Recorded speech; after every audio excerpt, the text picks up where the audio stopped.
আসসালামু আলাইকুম। নাইমাস and embroidery চ্যানেলে সবাইকে স্বাগতম।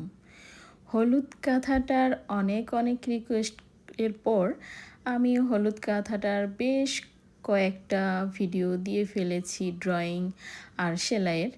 এরপর আবার শুরু হয়েছে এই কাঁথাটার ড্রয়িং দেওয়ার জন্য। তো একটা আপু বিশেষ করে অনুরোধ করেছেন এই কাঁথাটার ড্রয়িং দেখানোর জন্য। তো আপু, আপনার উদ্দেশ্যে বলছি, এই কাঁথাটা যখন আমি ড্রয়িং করেছি তখন আমি নিজেও জানতাম না যেখানে আমি কি ডিজাইন দিব আর কি ড্রয়িং করব।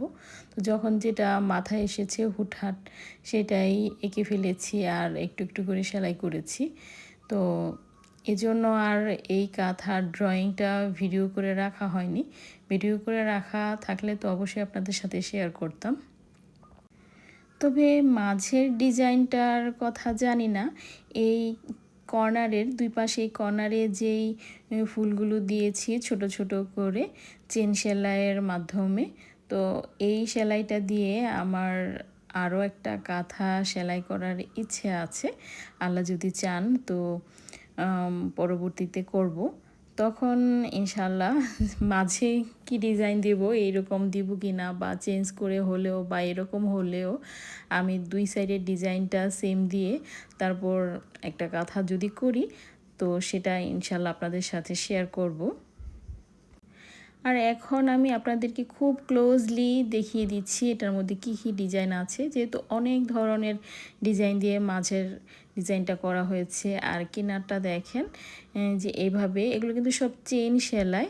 প্রত্যেকটা ফুলে আটটা, মোট 8টা করে চেন পড়েছে আর সেই চেন দিয়েই কিন্তু এক একটা ফুল হয়ে গেছে। তো মোট 4টা ফুল করেছি, তারপর আবার কাঁথা স্টিচ দিয়েছি, 4টা ফুল করেছি, আবার কাঁথা স্টিচ দিয়েছি, এভাবে হয়েছে ডিজাইনগুলো।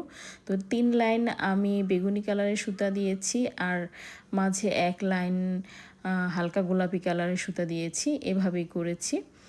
এরপরে মাঝের ডিজাইনগুলো দেখেন, এখানেও কিন্তু অনেক রকমের সেলাই আছে, ক্রস সেলাই আছে, ভরাট সেলাই আছে, কাঁথা স্টিচ আছে, সাথে ছোট ছোট চেন সেলাইও আছে।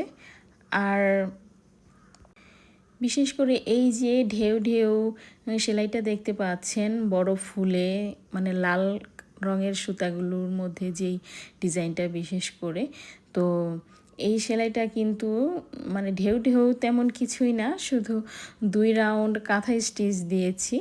এই যে প্রথমে একটা কাঁথা স্টিচ 1 লাইন দেওয়ার পরে সেই কাঁথা স্টিচটা ঘেঁষে ফাঁকা জায়গাটাতে আরেকটা করে কাঁথা স্টিচ দিয়েছি, এতেই কিন্তু এইরকম ঢেউ ঢেউ হয়েছে। এই সেলাইটা কিন্তু অলরেডি আপনাদের মাঝে আমি আগেই শেয়ার করে ফেলেছি যখন এই কাঁথাটা আমি সেলাই করেছি। যেহেতু ড্রয়িংটা দেখাতে পারছি না, তাই খুব ক্লোজলি খাতাটাকে দেখিয়ে দিলাম যেন এখান থেকে স্ক্রিনশট দিয়ে যাদের পছন্দ তারা ড্রয়িংটা করে নিতে পারেন। আর ভিডিওটি ভালো লাগলে একটা লাইক দিতে ভুলবেন না। এই ধরনের আরও নতুন নতুন ভিডিও পেতে আমার চ্যানেলটাকে সাবস্ক্রাইব করে রাখতে পারেন। আজ এ পর্যন্তই। আল্লাহ হাফেজ। আসসালামু আলাইকুম।